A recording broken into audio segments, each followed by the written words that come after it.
运三风水，风水好坏和你大有关系。欢迎大家来到今天的小酱汁命理讲堂。今天呢，小酱汁主要给大家讲讲凤凰命的命理特征。生活中呢，我们不难发现有些女生的命特别好，一出生就能够降生在富贵之家，成为备受宠爱的小公主，又或者能够有幸从穷苦人家嫁入豪门，一朝飞上枝头变凤凰，一生锦衣玉食。从命理角度分析，我们称这类人为凤凰命。那在日常生活中，我们怎么辨别一个人是不是凤凰命呢？凤凰命的人具备哪些命理特征呢？小酱汁今天就从多个角度为大家讲解一下。一、凤凰命的相学特征。一、额头高广。额头在面相中代表的是女人的早年运势与事业运势等，而女人的额头长得高广明亮，形状圆满，则这样的女人条件非常优越，婚后的事业运与财运都会非常不错，丈夫的权力和地位呢也会相当的高。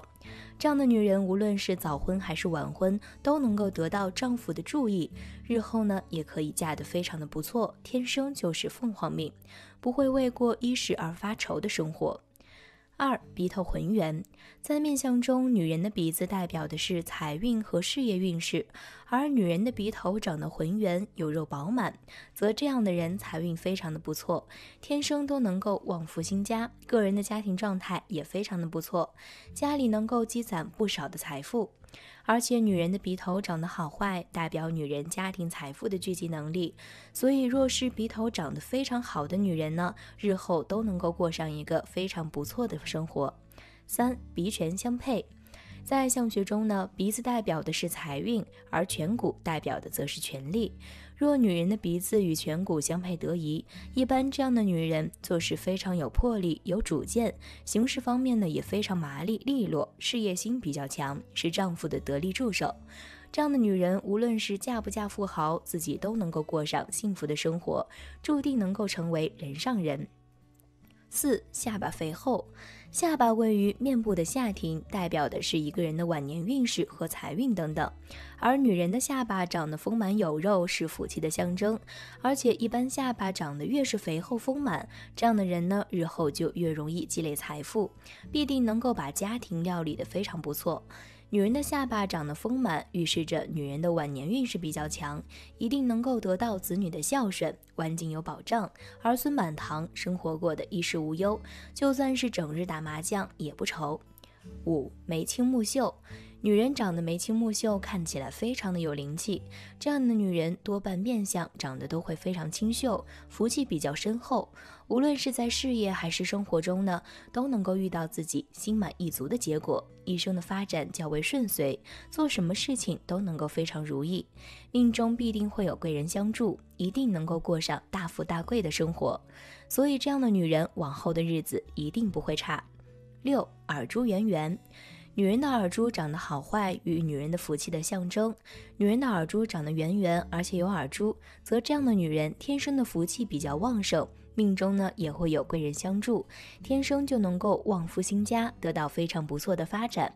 而且女人的耳珠长得圆厚，随着年龄的增长，自己的耳珠也会拉长，则这样的女人运势非常的富贵安康，儿孙呢也会孝顺懂事，身体健康长寿。七、天中有极痣。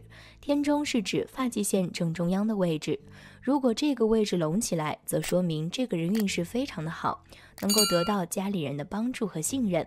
如果这个部位有痣的是一个男人的话，则代表一个人的事业运和工作运，能够代表将来事业有成，工作顺利，而且是会一辈子富贵，不愁没钱花。如果这个部位长痣的是一个女人，就说明她为人很活泼乐观，天生的一个乐天派，而且特别的好动，大家都很喜欢跟她亲近，命中呢也会遭遇一些贵人。可以说呀，只要自己努力，前途会一片光明，受到很多人尊重，到了晚年还可以享受天伦之乐。八、脖后有痣。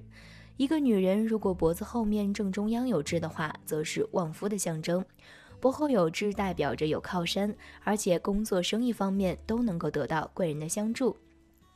这种人在生活当中呢也是很不容易。这种女人在生活上能嫁一个很有潜力的人，老公在事业上可以说是如鱼得水。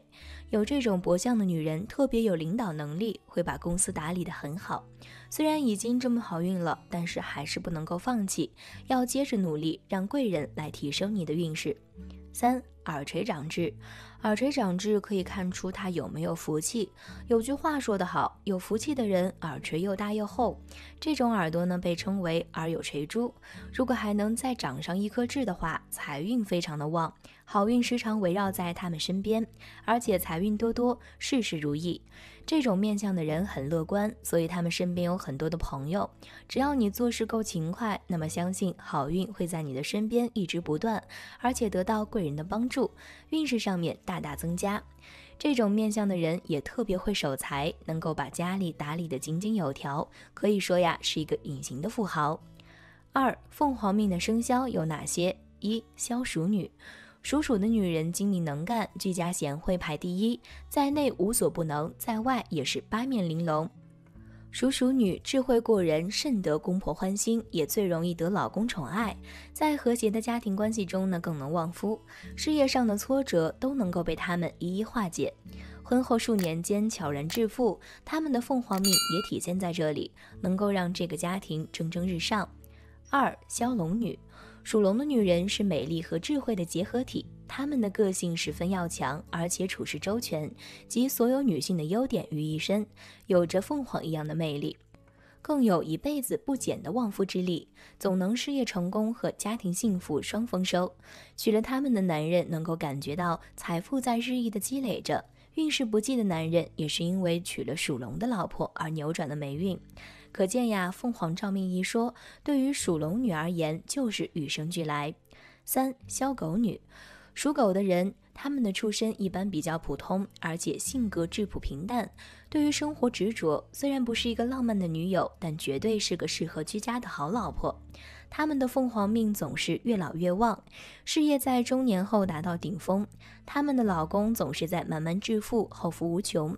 哪怕结婚头几年还过着穷日子，但到了40岁前后，家庭能够走向富裕。3. 凤凰命的八字特征。1. 日柱为坐财运。女人如果拥有凤凰命和贵人运，这辈子多能够飞黄腾达，富贵加身。看一个女人是否有凤凰命，需要看她们的出生日柱。如果一个女人的出生日期日柱的天干地支为甲子、丙子，那么如此八字格局的女生，此生财运亨通，财富、运势、事业、婚姻都会非常的顺利，特别是财运特别好。从小就极具经商头脑，长大之后呢，在求财之路也是非常的聪明。求财顺利的他们，自然可以成就他们的凤凰命格。2. 日柱特殊且走大运。日柱对于此生命途的影响很重大，一个女人是否会拥有凤凰命，与日柱之间的关系最为密切。不过，如果一个女人的八字日柱的格局比较特殊，而且偏走大运，那么这样也是属于凤凰命的女人。这样的女人一生当中都会不断有贵人帮助，作为她们的指路明灯，引领她们走向更好的人生。3. 八字官星做禄位。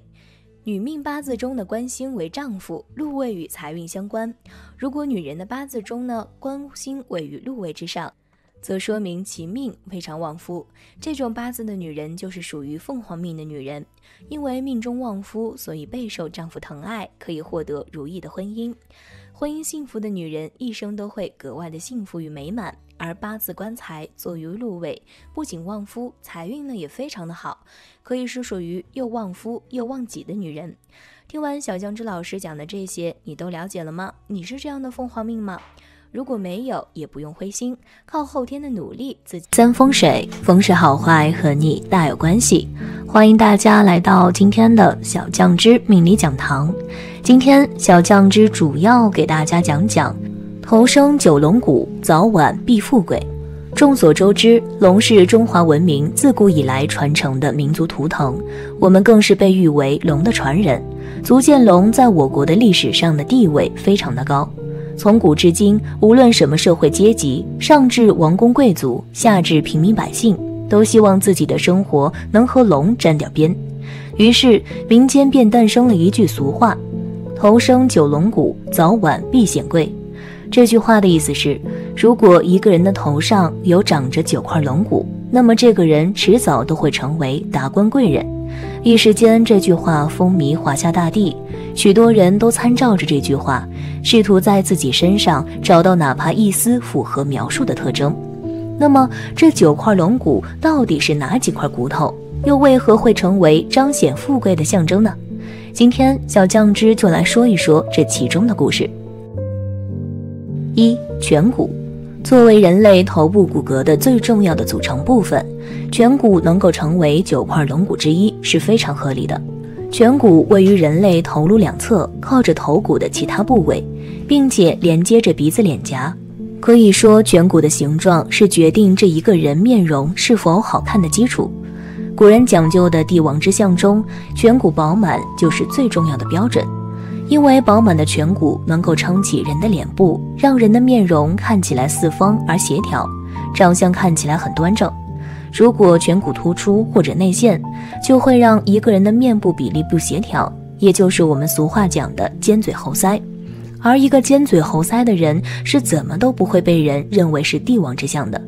同时，颧骨的颧字与权力的权字发音一致，因此长着良好的颧骨的人也会被认为能在未来手里握有巨大的权力。2. 龙角骨与龙宫骨。都说眼睛是心灵的窗户，有一双美丽的眼睛能为自己的容貌加分不少。龙角骨和龙宫骨就是决定眼睛是否好看的骨头，也是头骨之中重要的组成部分。龙角骨在眼睛的上方，是眼眶的上半部分，因此平滑的龙角骨能够勾勒出帅气的眉毛和眼型。我们常说的剑眉和柳叶眉，就是拥有平滑的龙角骨的男性和女性。而龙宫骨在眼睛的下方，是眼眶的下半部分，同时也起到了塑造眼型的作用。如果一个人的龙角骨饱满，那么他的眼睛就会炯炯有神。反之，一个龙角骨若是内陷，那么此人的眼睛就会随着一起内陷，会显得没有精神。所以，如果一个人的龙角骨和龙宫骨都长势完美，那么他就会有一双美丽的眼睛，自然是会被人所夸赞的。3. 日角骨与月角骨。日角骨和月角骨在人眉毛的两侧，是龙角骨延伸出去的部分，与龙角骨一起组成了眉毛部分的形状。如果说龙角骨是给眉毛定型，那么日角骨和月角骨就是对于一个人的眉毛精雕细刻了。如果一个人的日角骨和月角骨能够顺着龙角骨延伸，那么这个人的眉毛就会和眼睛持平，保持一个非常好看的角度。如果此人的眉毛正好是剑眉，而日角骨和月角骨也很平顺，那么有了这个合适的角度，眉毛就会展露出一股英气，给人年少气盛的感觉，让人觉得此人年少有为。久而久之，自然就会被当成帝王之相了。4. 一马骨。颧骨和鬓角的连接之处就是一马骨，这块骨头决定了颧骨的走势，就像是一个将军指挥军队一样，支配着颧骨。如果一马骨的长势良好，同时也会带动颧骨的生长，所以一马骨是非常重要的头骨组成部分。与此同时，一马骨也控制了古人鬓发的走向。我们都知道，古代的人都会留非常长的鬓发，然后细细打理。一马骨能够左右鬓发的走势，让有的人的鬓发能够垂直向下，颇具仙风道骨。同时，它也能让有的人鬓发四处横生，就像张飞李逵一样，怒发冲冠，混乱无比。前者的形象能够被认为是稳重有大局观，而后者则只能够被当作莽夫与勇士，无缘帝王之相了。5. 将军骨。在左右耳上方的骨头被称为将军骨，同样这一块区域的骨头也是帝王之相的重要组成部分。将军骨控制着耳朵的生长，如果一个人将军骨内陷，那么这个人的耳朵就会贴合头部，整个头部失去了耳朵扩展出去的区域，就会显得比例失调。反之，如果一个人的将军骨突出，那么此人的耳朵就会外扩。俗话说大耳朵好福气，将军骨延伸而导致外扩的耳朵，就会被古人认为是好运的象征。6. 伏羲骨。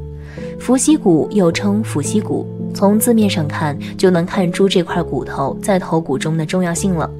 伏羲作为中华文明的开创者，是中华历史长久以来的顶梁柱，而伏羲骨在人的面容上也起到了顶梁柱的作用。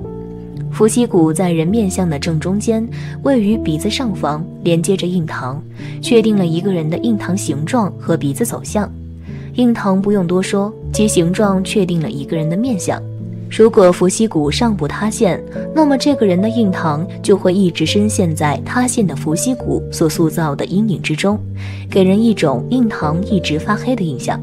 更加重要的一点就是伏羲骨控制了鼻子的走向。如果伏羲骨下部的长势不好，那么鼻子也不会太好看，甚至会塌陷。作为人脸上最重要的器官，人们在关注面容时，第一时间看的就是鼻子，所以鼻子不好看会摧毁别人对自己的第一印象。没有了良好的第一印象，还谈什么帝王之相呢？7. 巨鳌骨。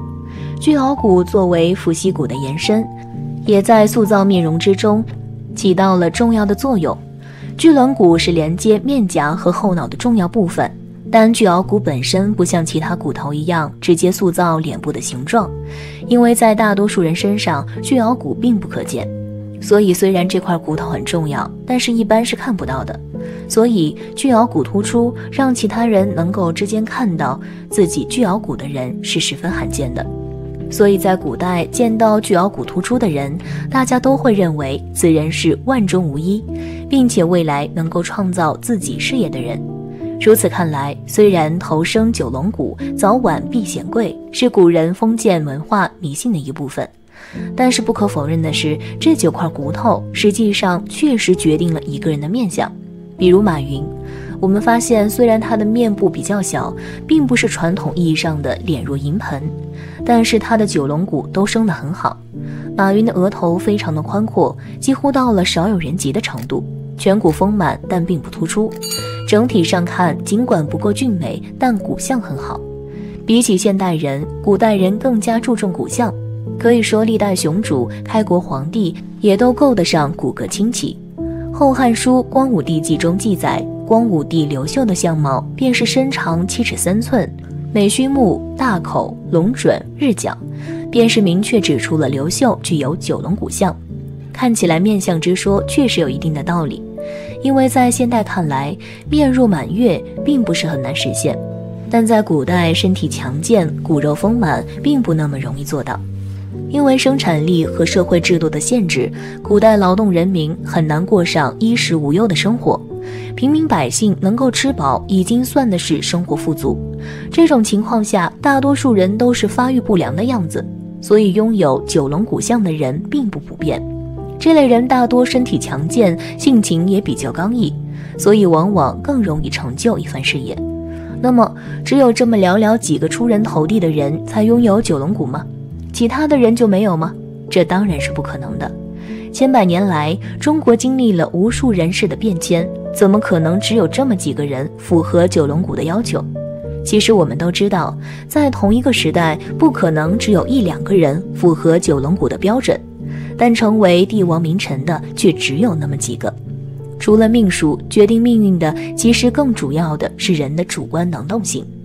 有一副有福气的面相是天赐，也是父母所赐，这其中毕竟存在着基因遗传，但后天的努力是成功必不可少的重要条件。如果自己没有进取之心，那么即使爹娘生给我们一副帝王相，那也不过是白白浪费。好了，风水好坏和你大有关系，欢迎大家来到今天的小酱汁命理讲堂。今天呀，小编主要给大家讲讲如何从手相看自己是苦命还是好命。命理学上来说呢，一个人的命运是从出生就已经注定的，或贫穷或富贵。每个人都想知道自己的命运如何，尤其是女人。其实想要了解自己的命运如何，可以从手相、面相、八字、五行、紫微斗数等各方面了解，但其中用到的最多的还是要看手相。手相呢，想必大家都有所了解，它可以根据手的形状以及手上的纹理、色泽来推测人的身体健康以及运气的福祸吉凶。也就是说，一个人的命理运程是可以从手相上体现出来的。那么从手相上来看呢，哪些女人天生苦命，又有哪些女人天生好命呢？小酱汁老师今天就来教大家通过手相了解。首先呢，我们先来了解一下苦命手相。一个人命苦可以从2方面来考虑，一方面是婚姻感情不顺，另外一方面是财运不佳。那具体有哪些特征呢？一、断掌。断掌的女生一向被认为克夫，当然这只是古时候认为的克夫手相。倘若断掌个性女人只是个女强人，并非克夫。断掌个性固执，决定力强，非要达到目的不可。在事业上呢，容易成功，不过在婚姻上因为太强势、太固执，容易给老公压力，影响夫妻感情。强势的性格会难以得到老公的疼爱，不过倘若可以换一种对待方式，多尊重对方和爱护对方，则可以婚姻事业双丰收。李宇春的手相就是典型的断掌，她的事业呢就比较成功，但是感情方面呢却不见好的发展。2、手上有反抗线。手上有反抗线，从来不会接受别人的命令，也不喜欢听他人的指示。尤其倘若线长，一旦被束缚，就会引起她的反抗。像这样的女人呢，适合搭配一个个性温和或者年纪小的男人，否则多半是老公受到支配却不服气。这种手相呢，女人有正义感，又喜欢辩论，不肯认输。倘若智慧线良好，做律师法官呢都会有成就。倘若有2条反抗线，则不是很好，容易一事无成。3、手掌平、薄、硬。手掌干瘦无肉，则伸直手掌，手指中间很平，没有凹陷。这样的人呢，一生中没有财气，不能胜任太重的工作，再加上财运较差，生活过得很辛苦，也只能维持温饱，赚一分花一分，很难有积蓄。4、事业线长而直。事业线长直又起于掌底中央的女性，不愁没有收入，但没有在家做少奶奶享清福的命，一生奋斗努力，也是比较亲力亲为的劳碌命。不过晚年过得好，可得子女孝养。事业线愈长愈直者，愈是应验。倘若太阳线不够秀丽，事业线却长直起于掌底，则多只能有养家的收入，难以有丰厚的收入。不过还是脚踏实地型的，在家里比较强势，一般是有话语权的人。5、冲天文压事业线。冲天文压事业线呢，那么青年时期人生顺利，但中年以后开始经历风风雨雨走下坡。女生的话，尤其婚姻不美满，容易离婚再嫁。这类女人比较有主见，事业心强，倘若老公可以宽容包容她，则是最好的。6、事业线起于生命线。事业线起于生命线呢，多数是职业女性。这种手相的女生通常能干又努力，但老公给的帮助不大，难享夫福。事业上的成功以及家庭地位都是靠她自己努力得来的，通常是你给老公福气。因此呢，在家中的地位也是比较高的，越来越有强势的势头。倘若事业线起于生命线下半部时，更是历经千辛万苦以求功名，是人定胜天的奉行者。事业线起于生命线终端，也是努力者，不过相较之下呢，是在生活条件 OK 的状况下做努力。这样的努力并预期可以逐渐得到收获，脚踏实地，从不靠运气和侥幸。7、五指并拢，指尖缝隙大。这样的人呢，性格清高，不太重视钱财，即使遇到赚钱的机会，如果不合自己的心意呢，或是有违自己的原则，也不会去做。除大拇指外，伸开其他4个手指并拢，如果中间有缝隙，即连个芝麻也掉出来，这样的男人的存钱能力中弱，他们不擅长理财，盲目的开支和花销，生活中呢不会精打细算，给人一种很贫穷的印象。6、智慧线有杂纹。若是一个人智慧线上出现了很多的杂纹，那么这样的手相呢，十分不吉利。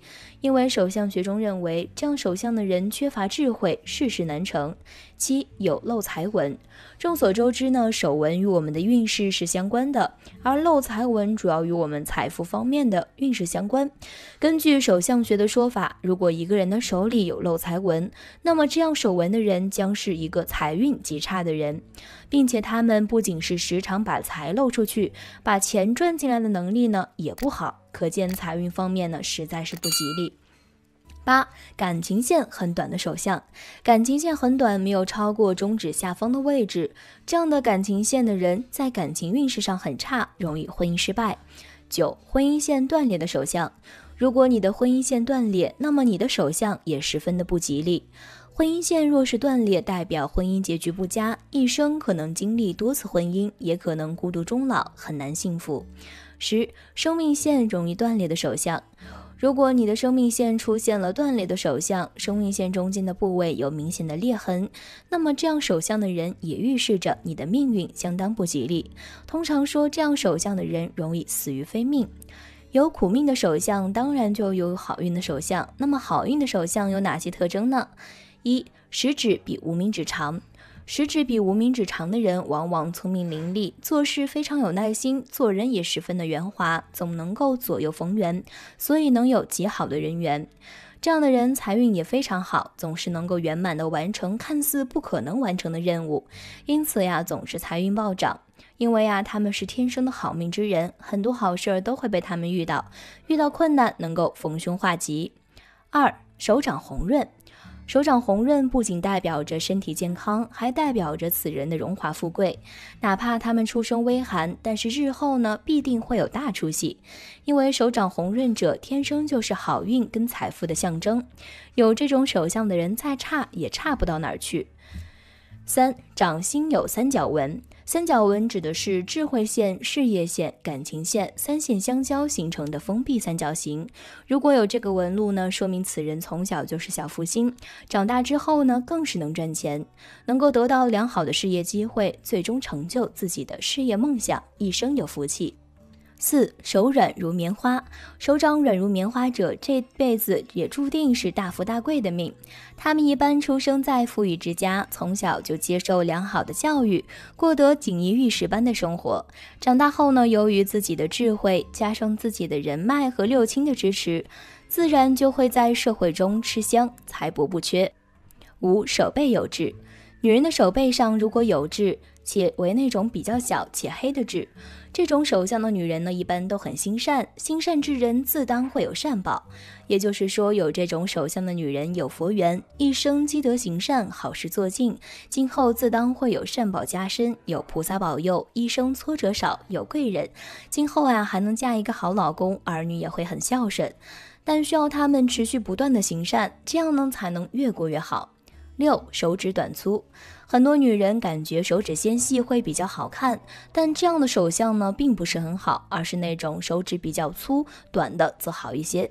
因为这种手相的女人身体一般都比较健康，而且生命力很强，容易长寿，且有趋利避害的气运在身。而从个性方面来说呢，手指比较粗短的女人性格会比较踏实，属于那种踏实肯干的类型，很务实，所以家庭生活呢会很稳定，今后子女双全，生活富足。7. 水丘星饱满，水丘星的位置呢处于小拇指下方，手掌伸直之后有略微的隆起，此处呢便是水丘星。一般水丘星比较饱满的女人有财气，有福气，且从性格角度来说呢，她们不但很精明，而且能说会道，一看就是那种很精明能干的女人。所以这样的女人呢，做事情往往更容易取得成功，不是能够嫁入豪门，就是自己赚大钱，做老板，成为女强人。8. 中指较长，中指长呢，代表着其人有强的权力欲和富贵欲，他们的理想目标是一定能过上大富大贵的生活，要出人头地，且有较强的进取心，做事大气，不拘小节，不会被一些小的财富而迷失方向，更容易能够大富大贵。9. 太阳丘隆起，太阳丘呢在无名指的根部，代表着财富。如果手掌中太阳丘隆起，说明女人呢很具有赚钱的才能，工作中奖金多，财运上亦有意外发财的机会，并且能存得住钱。10. 手掌厚实，手掌厚实的人代表财运事业基础好，不管是在工作还是生活，都会充满着干劲儿，在求财上有聪明的头脑和灵活的智慧，也会为了自己的未来一直在默默的努力。当然呢，除了小编讲的这些，还有很多手相特征会影响一个人的运势发展，也并不是说有苦命的手相就一定命苦，有好命的手相就一定命好，这些呀都需要结合一个人整体的命理情况分析。以上内容呢，仅供大家参考。如果想要生活过得好，也要付出一定的努力才行，否则如果坐享其成，自甘堕落，结果一样会很不好。